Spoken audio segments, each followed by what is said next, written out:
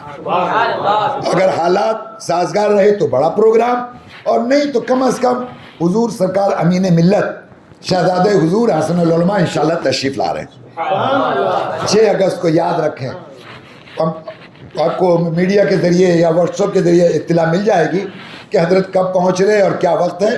وہ حالات دیکھ کر ہم انشاءاللہ، کیونکہ آج ہی آیا ہوں، ابھی تک کچھ معاملات بات چیت بھی نہیں ہو پائی ہے، یہ میرے بڑوں کا کرم ہے۔ حضور حسن العلماء نے اپنے بیٹے کو کہا، خود ان کا فون آیا، میں حضرت سے ملنے گیا، ملاقات نہیں ہو سکی، فون پہ بات ہوئی، میں نے بعد میں بتاؤں گا۔ پھر حضور امین ملت نے، میرا موبائل مولانا عبدالقادر صاحب کے پاس تھا، تو رات میں ایک دن فون آیا ابھی 1 ہفتہ پہلے کہ غلام مصطفیٰ کہاں ہیں؟ تو بولے حج کے لیے گیا ہے۔ بولے اس نے 6 تاریخ کے لیے کہا تھا، کیا پروگرام ہے؟ تو انہوں نے بتایا کہ حضور اشرف الفقہاء کا عرس بھی ہے اور سنگ بنیاد بھی رکھنا ہے۔ ٹھیک ہے، کہہ دیجیے گا غلام مصطفیٰ سے میں آ رہا ہوں۔ یہ بڑے کرم کے ہیں فیصلے، یہ بڑے نصیب کی بات ہے، یہ ان بزرگوں کا کرم ہی ہے کہ بات اب تک بنی ہوئی ہے۔ اللہ تعالیٰ ہماری آپ کی سب کی بات بنائے رکھے، ہمیں حضور اشرف الفقہاء کے بتائے ہوئے نقش قدم پر چلائے، اور ان کی زندگی کو ہم مشعل راہ بنا لیں، تو انشاءاللہ ہمارا بیڑا یہاں بھی پار ہوگا، وہاں بھی پار ہوگا۔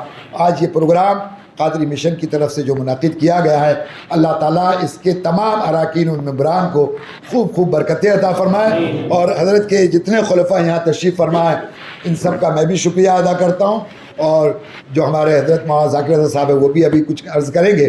میری آپ سے گزارش یہ ہے کہ اس وقت جتنے حضرات یہاں موجود ہیں، خاص طور سے علماء، 2-4 منٹ کے فرق سے کوئی حصول برکت کے لیے 2 جملے، لوگ آپ کے خواہش مند ہوتے ہیں۔